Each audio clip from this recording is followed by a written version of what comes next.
Good morning, good afternoon, good evening, on which will depending on your location. Please join in the struggle to liberate our people from the contraption. Like and share videos, news update. I am not afraid of death. Tinubu's wife sends strong message to jihadists over death threats. Yes. Now the first lady, the wife of Bola Ahmed Tinubu, the president, has reacted to a recent threat by jihadists who said that Tinubu's wife deserves to be put to death because she's a pastor.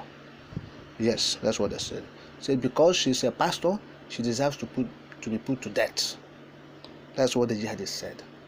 And Tinubu's wife said, look, that she's not afraid to die after all. Yes? Said she's not afraid to die. So the jihadists, shouldn't worry themselves. That she's about 60-something years old now, that God has preserved her till this moment. And so the jihadists, they shouldn't worry about that.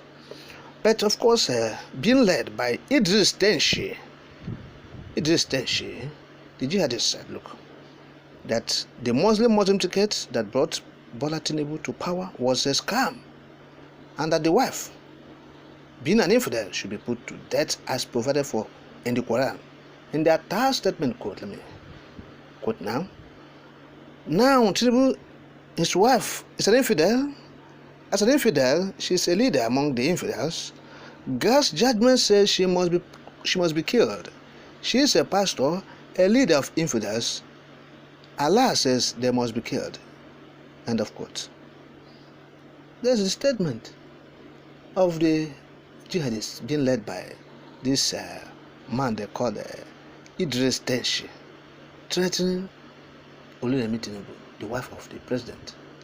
Said, look, the woman deserves to be put to death.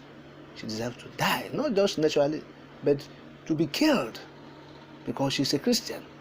Of course, you recall that the United States of America came to Nigeria when Buhari was president.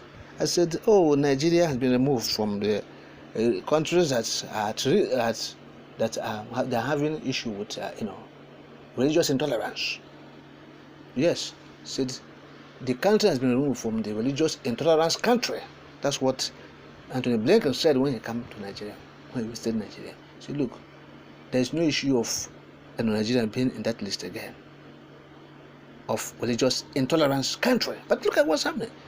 Even the wife of the president is being threatened because she's not a particular faith. So they're threatening her to kill her.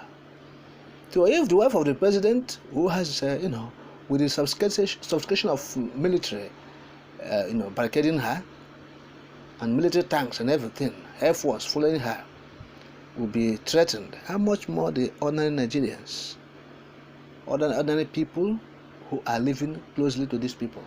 So they are seeing her. They are facing a lot of challenges, near-death syndrome. So this thing is happening.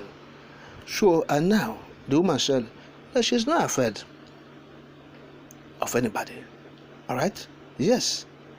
She spoke when she, visited Bauchi State. Yes. When she visited Bauchi State, she paid a visit to the Emir of Bauchi, Alhaji Relwan Adamu, before she went to visit the governor for commissioning of the project in Bauchi State. She was invited by Bala Muhammad, the Bauchi State governor. Look at what she said when she visited the Emir of Bauchi, Alhaji Relwan Adamu. That's the wife of Bola Tinubu, the president of Nigeria. She said, quote, I want to thank His Excellency, Bauchi governor. He keeps assuring me that I am safe in Bauchi. But I want to say that I am too old to be afraid. If God has granted me over 60 years on earth, I shouldn't be afraid of death. I thank God that you encourage me to come. Nigeria belongs to all of us, and this is the time for us to unite more than ever before. End of quote. That's the statement of the First Lady. Okay? So, from all indications, it shows that, look, the woman is even afraid in the northern states of Bauchi. Yes. So she receives assurances upon assurances before she visited Bauchi State. Okay, that's what she said now. You see? She said the governor assured her and assured her, keep assuring her of her safety in Bauchi State, a first lady. So it is obvious that the northern elements, they don't recognize Tinubu's regime. That's the point. Just their border has been there for 8 years. Tinubu is not up to 1 year, just about 8 months.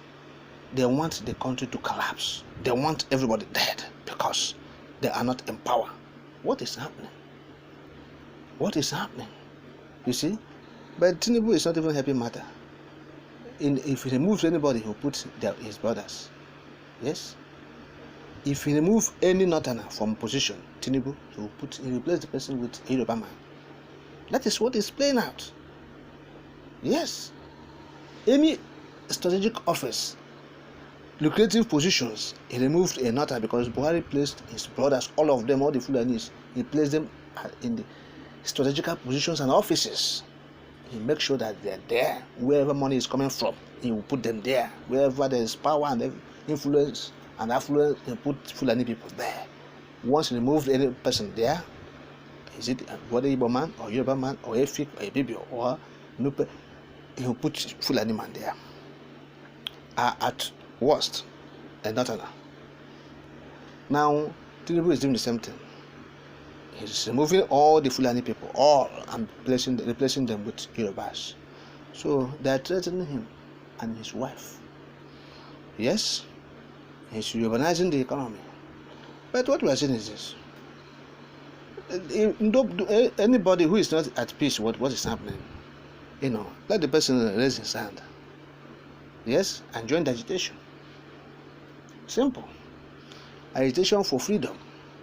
If you are not, what's happening in the country is not at rest, you are feeling threatened because the way it is going, the mutual suspicion is too much.